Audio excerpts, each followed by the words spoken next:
In a past life, my sister Annie got adopted by a rich family and I stayed in the orphanage. But she was love-obsessed and got passed around by 3 rich guys in the family, ending up with a ruined reputation. Annie ended her life by slitting her wrists, leaving a note that said, "Sis, if you were the one adopted, things would have been different." Returning with her inheritance, I got dragged into a straw pile by a 50-year-old man and was brutally killed. Coming back to life, Annie manipulated the old man into spoiling her, and I took her place in the wealthy family. When Jennifer from the Liu family came to pick a daughter from the orphanage, Annie shoved me forward. "Jennifer, my sister is beautiful and kind. Choose her." In the past life, Jennifer picked Annie because her skin was fairer. But this time, Annie smudged some ash on her face. Sure enough, seeing my looks, Jennifer agreed. Packing up, Annie told me, "Sis, the old man is mine now." I replied, "I'll get even with those rich guys for you." Coming back to life, we knew we chose the wrong path last time. Luckily, this life just began. New York City, the Liu family. I put on the little white dress Jennifer got me, waiting nervously in the living room. Soon, a handsome young man came downstairs, looking down at me. "So, this is my sister?" With a sneer. "Nothing to look at, a plain Jane." The Liu family is one of the most prestigious. A fortune teller said they'd thrive with another girl, so they adopted me. I said, "Nice to meet you, brother." Seeing my politeness, Jennifer scolded him. "Larry, be nicer to your sister. Your family now." Larry nodded, not caring much. Quickly, 2 identical boys from next door rushed in, staring curiously at me. I glanced anxiously at Jennifer, who introduced. "There are neighbors, one's mischievous, one's calm." Just as Jennifer described. The dark-skinned one was Ben, the glasses-wearing one was Ken. I greeted them politely. Right now, they seemed harmless, especially with Jennifer right there, acting all well-behaved. But I knew it was just a front. In a past life, as they grew up, the 3 made a bet to woo Annie. They leaked her intimate photos, ruining her reputation.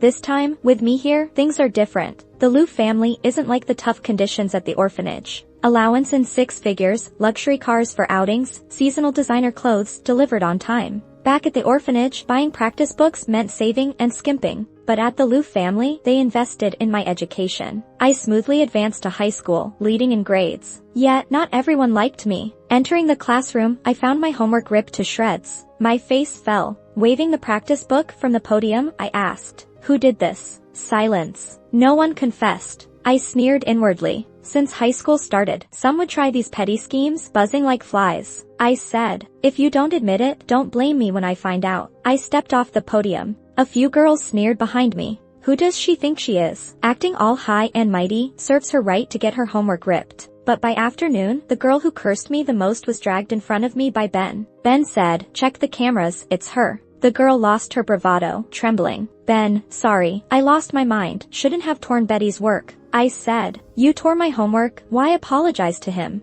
She gulped, then tearfully apologized to me. I knew she only cowered because of my family's influence, so I said, "Do you know why Larry treats me well?" Larry, the student council president and Liu family's known heir, was feared by all. I boasted, "Because I'm his sister, a Liu's daughter." Her jaw dropped. It was my first time revealing my identity at school. After today, no one would dare to bully me. When she left, Ben lounged in a chair, dragging me over. I resisted, standing firm. He chuckled. "Betty, I helped you big time today. How are you gonna thank me?" By now, they started betting on who could make me fall for them first. Pure boredom fueled their bet. Last life, Annie remained unaware. Suddenly pursued by 3 handsome, privileged boys, she, love-obsessed, fell for each of them. And I was in a similar spot. I pushed him away. "If you weren't always bothering me, those girls wouldn't hate me." Ben exaggeratedly laughed. "Liking you is my fault now?" I said, "But I don't like you." His face darkened. "Who do you like then?" A soft voice chimed behind me. Turning, I saw Ken and Larry behind us. Ken was gentle, glasses glinting, in a white shirt, watching me tenderly. Larry, in a black jacket, frowned, masking impatience. He regretted impulsively joining the bet. I didn't answer and walked to Ken, cheeks flushed. "Ken, can I see your paintings this weekend?" Ken gently ruffled my hair, saying, "Of course." Then defiantly eyed Ben. As twins, they competed in everything, starting the bet themselves. Larry watched, competitiveness rekindled, grabbed my hand. "Annie, I won't let you go to his place." My jaw dropped. "Why?" Larry said, "Because you have to watch a movie with me." I found it ridiculous how they flaunted in front of me. In a past life, Annie chose Ken. Ben forced her into a secret affair, filming and threatening her. Annie swallowed her pride, fearing Ken's discovery.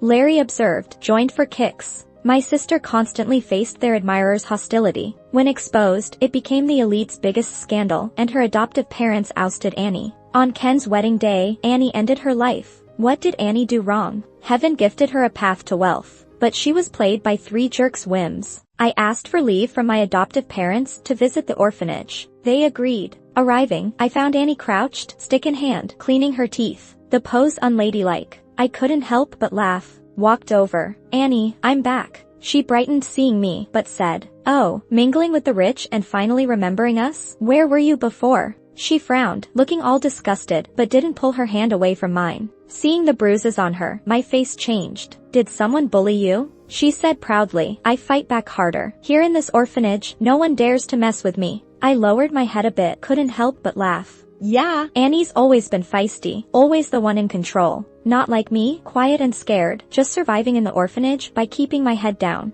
Out of nowhere, someone said, Betty, is that your sister? My face changed. Despite being so cautious, someone had followed me here. It was those twins. Seeing them, Annie clenched her stick, walked right up, and hit them in the gut without a thought. Ken, being weak, cried out in pain. But Ben, a jock, wasn't someone to mess with easily. He grabbed a brick and was about to swing. I quickly stopped him. Don't. Ben snapped. Move. She hit us. She's done for. Being a guy, Ben was sure to have the upper hand in a fight with Annie. Plus, in this life, they didn't even know each other. Annie was too impulsive. I suddenly raised my voice. Annie, I know you don't like me, but Ben and Ken are my friends. You took it out on them. That makes me so angry. From now on, you're not my sister. I'll never visit you again. Annie, realizing she was too impulsive, took the chance to back down. Who cares? You think I see you as a sister? Get lost. You're not welcome here. But her eyes were wet. Anyone could tell she didn't mean it. Ken and Ben were stunned. I took the opportunity to lead them away. Ben sneered. Your sister's got no manners. Ken said, come on, let it go. Betty broke up with her sister cause she saw her hitting me. Ben immediately retorted, it was for me, cause Betty likes me. They bickered in front of me.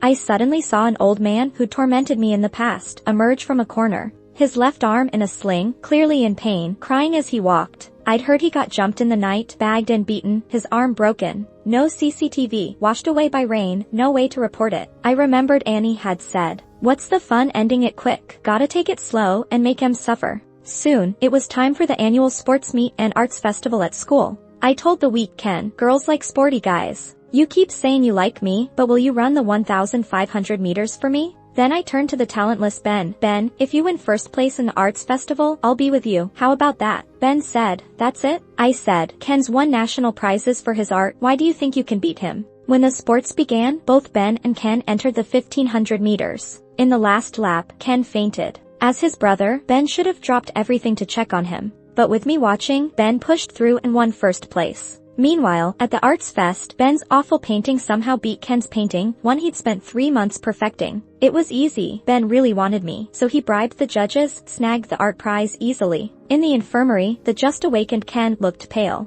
I said sympathetically, Ken, it's so wrong. For a win, he stooped so low, what a cheat. When Ben arrived, he picked me up and kissed me hard. Babe, now you're finally mine. He boasted to his bro, little bro, here's got the girl. You know, if it were before and Ken lost the bet, he'd just let it go with a smile. But now, this was the last straw for Ken. So he grabbed a vase and shouted, get out. Ben left embarrassed and furious after being yelled at by his bro. After this, Ken and Ben's relationship cracked apart. I secretly dated Ben, few knew. I'd say things in private, creating rifts between them. By 12th grade, they were like fire and water, couldn't be seen together. And Larry was already in college, being 2 years older. One evening, I ditched night study and wandered alone through a bustling night market. Suddenly, someone grabbed my hood from the crowd. I froze, brother. It was Larry. He seemed a bit angry. It's senior year, why skip when you should be studying? Don't you care about your grades? I shrugged. Grades don't matter when Ben's gonna marry me. He said, but you've always been top of the class. Eyeing me, he added. I replied, a high-status bride can't be uneducated. This is adding to my marriage value. I'd always done great, beating Larry. Dad even considered me for the company post-graduation. Even as an adopted daughter, that kept Larry wary. After my speech, Larry seemed satisfied. Skipping isn't much, just make sure you have fun.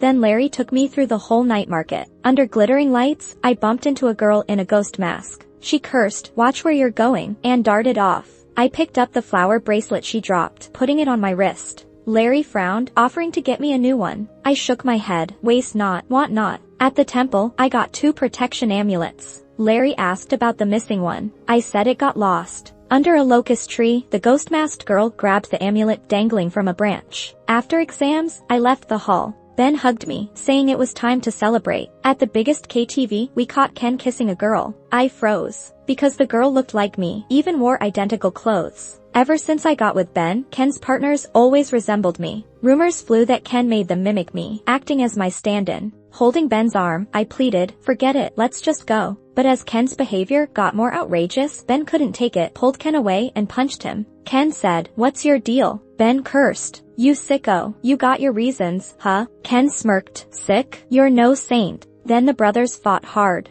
In the past, Ben blackmailed Annie with a video, burdening her with guilt over Ken. But Ken knew it all too well. He actually relished the game. Eventually, the 2 brothers even forced Annie to serve them both. During that time, the messages Annie sent me were always confusing, sporadic. Anytime I tried to dig deeper, she'd have a breakdown and was eventually diagnosed with depression. So this lifetime, I secretly asked my boss for the video of the 2 brothers fighting and sent it to Annie. I believed seeing it might help ease her condition. Soon, word got around that I had scored first place, and it caused quite a stir. Dad was thrilled and used this opportunity to spread the news, boosting his reputation. That summer, Ben planned to take me on a trip to a nearby city. I thought about it and picked one. When we got to Los Angeles, we checked into a hotel. While Ben was handling the check-in, I stopped a hotel staff member, asking her to show me to the restroom. Once inside, the staff member took off her hat, revealing a face similar to mine. She cheerfully said, "Sis." I asked her, "How did you do on your exams?" As soon as I brought up exams, she frowned and pouted. "You know I'm not that academic type." Last lifetime, the Liu family spent money to send her abroad for school, but this time we didn't have that luxury. I said, "So what's your plan?" "Let me tell you, I can support you, but I won't support a freeloader." Annie shrugged, "Just work. Going to a lousy university isn't worth it. I'd rather make some money." I thought for a moment and wrote a number on her hand with a pen from my bag. I told her, "Go find this person and let him have a look at you." Annie nodded, a bit confused. A few months back, a man stopped me on the street claiming to be from a modeling agency. He thought I looked great and wanted to sign me. I wasn't interested in modeling, but I took his contact info before leaving.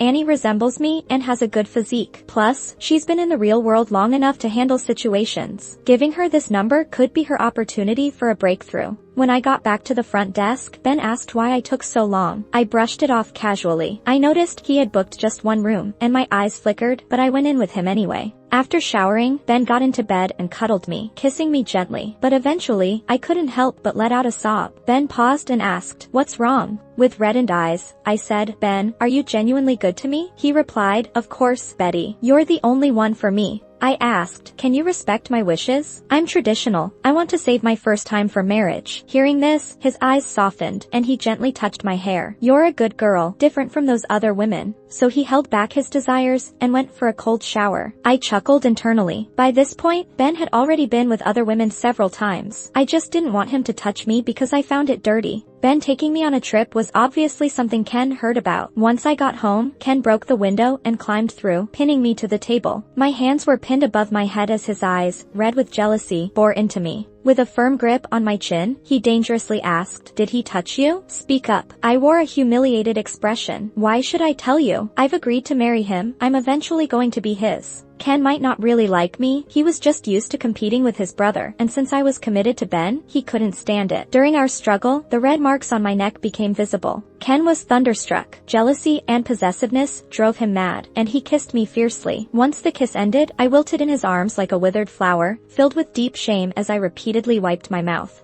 Ken noted this and sneered. "You think my brother truly cares for you? Let me tell you, the 3 of us chasing you was initially his idea for a bet. The loser had to treat the winner to a trip, and the winner would get to share your private photos. Do you think a man like that is trustworthy?" Upon hearing this, I was dumbstruck with disbelief. Stumbling, I pushed him away and ran outside alone. I stayed by a lotus pond in the community until late at night. Ben eventually found me. Seeing my tear-streaked face, he immediately embraced me with concern. As I looked at him, my eyes brimmed with deep, hopeless hatred. "You deceived me." He sensed something was off and urgently asked, "What's wrong? What did I lie about?" I didn't elaborate, only said, let's break up. We're done. He was shocked, grabbing my shoulders tightly, his voice cold. Betty, breaking up isn't child's play. What happened? Tell me clearly. I laughed bitterly and said, weren't you just pursuing me for a bet? Why put on an act now? Like you're deeply in love? Or have you truly fallen for me? If it started as a lie, stop pretending. I watched his expression crack bit by bit, from panic and tension to suspicion, eventually turning into a cold glint in his eyes. Who told you this? Was it Ken? I gave him a despairing look, covered my face, and dashed back home. That night, there was a massive fight next door between Ben and Ken. Fists flew, leaving hardly any intact furniture in the villa. The maids were clutching pillows as they fled from there. Ben yelled, you can't stand to see me happy. Ken sneered back, you lowlife, it's either me or you, never both. Finally, Larry stepped in and had the bodyguards separate the two brothers. Even after talking himself hoarse, he couldn't reconcile them. That night, I slept soundly. Later, Ben knew he'd messed up and tried countless times to see me outside my dorm, but I never did. Even if we passed by in school, I was as indifferent as a stranger. By then, my dad had arranged for me to start an internship at the company, but even simple tasks like gathering information or making PPT turned into a mess. Dad was extremely disappointed, even questioning if my degree was fake. I pled with Larry, brother, I can't stand doing this boring stuff. The position is low and doesn't pay well. Larry replied, oh, this is supposed to build your skills from the ground up. That's how I started. Dad wants this for you because you'll one day take over the company. But no matter how capable I am, I'll always just be your employee. I wasn't satisfied. My ambitions were bigger than that. I said, why do these mundane tasks? Brother, let me be your secretary. Serving tea all day sounds easy, and Dad would be off my back. Pretending to be helpless, Larry said, you really have no higher goals, do you? So, the next day, Larry moved me to his side to be his secretary, serving tea.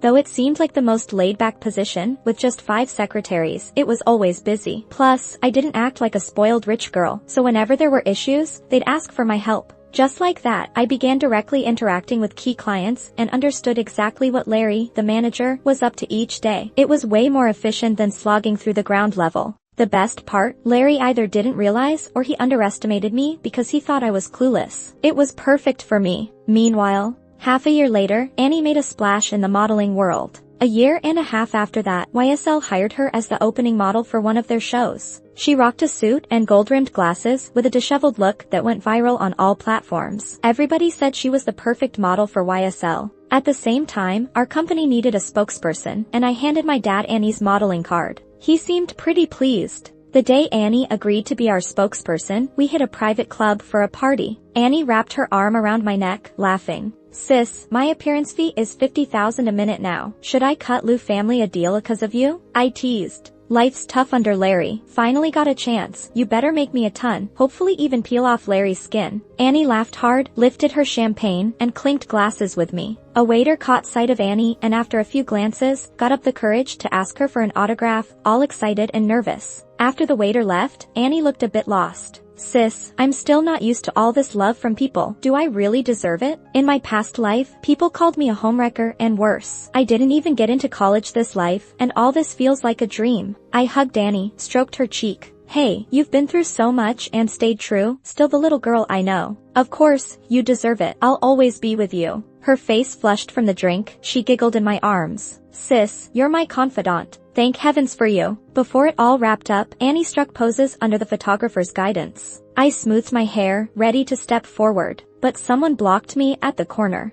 Ben, looking exhausted with dark circles under his eyes, gazed at me full of regret. Betty, I really messed up. Even if we started over a bet, I did care for you later, didn't I? Don't you believe me? He sounded sincere. But since the breakup, I'd heard it dozens, maybe hundreds of times, so I just impatiently pushed him aside. Ben, it all began with a lie. How can I trust any supposed sincerity that followed? His face went pale, but when he turned, he froze seeing Annie, all dolled up. By then, Annie had finished her shoot, and I handed her some hot water. She snapped. It's so hot, trying to burn me, or what? Everyone was used to her moods. I lowered my head, showing a bit of unease. After leaving, Ben came, upset. Betty, who is she? So rude. And she kinda looks like you. I replied, she's my Annie from the welfare home. You met her as a kid. Ben paused. Thought you two cut off. I said, she's popular now and useful for the company. And didn't want to argue, turning to leave. After work, I saw Ben ask Annie for her contact. Caught him in the act, and Ben stammered, tripping over his excuses. Just work stuff. I laughed coldly, mocking. Whatever, what's it to me? Why bother explaining to me then? Ben, embarrassed, left angry. From that day on, Ben turned to Annie. His pursuit was loud, yacht gifts, trips to Thailand. The paparazzi snapped photos, plastered them on headlines. Hot model and tycoonair's secret romance was trending. It was like a slap to my face. People in our circle mocked me. Called Ben, coldly demanding why the big display. Ben spat over the phone. When I liked you, I'd put you on a pedestal. Don't like you now, and you're nothing. He also talked about canceling our engagement. The huge humiliation had me crying into my pillow all afternoon. Elsewhere, Ken sniffed out an opportunity, eagerly inviting me to a fancy dinner. By the grand windows and graceful violin tunes. But I stayed gloomy. Ken said, Betty, this lobster was flown in from Macau. This restaurant booking took half a month for me to secure for you. I planned this so much. Are you still not happy? I said, Ken, thanks for the effort, but I've been with Ben for so long, I can't just forget him. So, I'm here to say let's not meet anymore. Ken's face changed. The dinner ended poorly. Returning home, a piece of news hit like thunder in my ears. I stared at Larry in disbelief. Brother, I don't agree. Did you ask what I wanted? Larry said coldly. Annie, we raised you in this family, you owe us. Ben won't marry you. Ken's the same, he likes you too. I said, what about me? My happiness? I just want to marry who I love. Stunned by Larry's coldness, I ran, face in hands, out the door. Seeing my lack of gratitude, Larry's expression turned grim. He called Ken. She's stuck on Ben, refuses flatly. Ken said, no point in forcing, I want her willingly. Larry expressed surprise. That might be tough. But, Ken, but what? Larry smirked. My sister's still pure, have her, and she'll have no choice but to be with you. I didn't know where to go, so I hit a bar. Under neon lights, the bartender passed me a drink, all smirks. Miss, heartbreak? I drank it whole, shoved his hand off my shoulder, planned to switch seats, but the room spun. Suddenly weak, about to collapse. Someone caught me. Ken, with gold-rimmed glasses, face blurry, in front of me. He looked at me, gentle. You're tired. Let me take you to rest. Sensing something amiss, I started to fight back. But he led me out, put me in the back seat. Finally took me to a nearby hotel, took his jacket off, jumped on me. His lips rudely touched my neck. I cried out, desperate. Ken, don't make me hate you. Let go. Ken laughed coldly. You'll be mine and won't regret it. Just when he was about to tear my clothes, the door burst open. Annie stood there, stunned at me. Rushed in to help me up. Ben was right behind him when he saw it happen. His eyes widened and he let out a roar. He swung a punch directly at Ken. She's mine. How dare you touch her? Ben blurted out, even though I had already broken up with him. I signaled to Annie. She accidentally dropped her bag of fruits on the ground. Ben, blinded by rage, didn't hesitate to grab a knife and lunged at his brother. He stabbed Ken. The knife went in clean, but it came out bloody. Ken stood there, eyes wide, with a knife stuck in his chest. When Ben realized what he had done, cold sweat ran down his face. Annie reached for her phone to call 911, but Ben stopped her. No, we can't let this get out. But before he could do anything else, a rush of footsteps filled the hallway. Almost everyone from the hotel showed up. When they saw the scene, they screamed in horror. Ben's mind went blank. He suddenly knew he was done for. Ken ended up in the hospital, his life hanging by a thread. Their father was so furious that he nearly passed out. He punished Ben severely, kicking him out from his position in the company, declaring he would never work there again. Meanwhile, Annie was in the limelight as this whole drama unfolded. The video went viral online, drawing tons of attention. Rumors spread like wildfire, painting Annie as the one who stole my boyfriend, accusing me of seducing Ken to get into a wealthy family. In stories like these, everyone's focus was on the women, while the men sort of faded into the background. Ken and Larry's crude comments about sleeping with me were all over the internet. This time, they couldn't hide from it. People realized the truth of what went down and gossiped even more viciously. They flooded both companies' websites, harassing the heirs. Can't you talk straight? Is this how you treat women when you can't win her over? Gross. Hope your heir stays in a coma forever, huh? Ken was lucky, though. The stab from his brother brushed past his heart, and he survived, though barely. After that, he needed meds for emotions or risked his life. Once he recovered, he retaliated hard against Ben. Ben was kicked out of the family business, unable to find a job because all the city's companies blacklisted him due to his brother, a promising young man of just 20, reduced to drinking his days away. When things with Annie didn't work out, Ben came looking for me, asking for another chance. I cried and said, "I'd love nothing more than to be with you, but can my brother ever approve?" Ben was about to say, he won't dare disagree, but I cut him off. "Haven't you noticed? He never respected you, kept us from seeing each other. And back then, when I was drugged, nearly assaulted by Ken, wasn't he the one behind it?" I went on, "and each time you tried to meet him, his secretary turned you away. Is this how he treats a friend?" Hearing this, Ben froze, like his world had shattered. Confusion and disbelief marked his expression before it turned into bitter hatred. At the same moment, Ken harbored hatred for Larry. He believed Larry was behind the leaked recording, or else he wouldn't be mocked by the whole internet. So, the once close cooperation between the families turned sour, relations deteriorated badly. They were vicious with each other in business. Larry had 2 more years of experience than Ken and had a slight advantage, but it still left a toll. Then, on his way to a meeting, Larry was hit by a car driven by Ben. Ben was screaming, "You look down on me, huh? Die." Larry wasn't so lucky. Half of his body was paralyzed, requiring lifelong care. Ben should have been jailed the first time for stabbing Ken, but his mom begged. How could a brother send another to jail? Yet this time, no one spoke up for him. Larry hired the best lawyers and got Ben sentenced to 8 years in prison. The day Ben was sent to jail, I went to see him. His eyes were red. "Betty, when I get out, will you marry me?" But Annie suddenly burst out from behind, grinning wickedly. "Marry her? You're dreaming." Ben mistook it for jealousy and said, "I could make you my lover then," only to be spat on by Annie. "Idiot, how did I not realize you were so dumb?" she snapped. Despite it all, Annie let slip that we had planned this for a long time. Ben's face changed. "Weren't you two broken up?" he sputtered. Annie laughed. "We faked it, you fool. All that pretending. It was for revenge." I went to the hospital afterward. Larry lay in bed. I picked up his files, saying, "Dad says you're useless now. I'll handle the business for the time being." It was supposed to be temporary, but we all knew he'd never rise again. When he saw me, his eyes filled with deep hatred. He said, You should be dead. How are you here?" I remembered the nurse mentioning that he'd hit his head earlier and had been mumbling ever since. So that was it. I tilted my head. "Brother, what's wrong? Has your mind gone mad?" "I'll tell Dad. We'll get you checked at a psych ward." I turned to leave, laughing at his furious face. In this life, we were supposed to have no grudges, but he bullied Annie, and that was like bullying me. I bet finding himself paralyzed, while once powerful and successful, probably wrecked Larry's mind. But he was too late to the party. I took over the company for 2 years, drove the rival one bankrupt. Though Ken wanted to meet, I didn't bother going. It felt like a waste of time. This year, my Annie graced international runways, becoming a world-famous supermodel. And I was plotting to take our family business into the overseas market. We finally met at the top.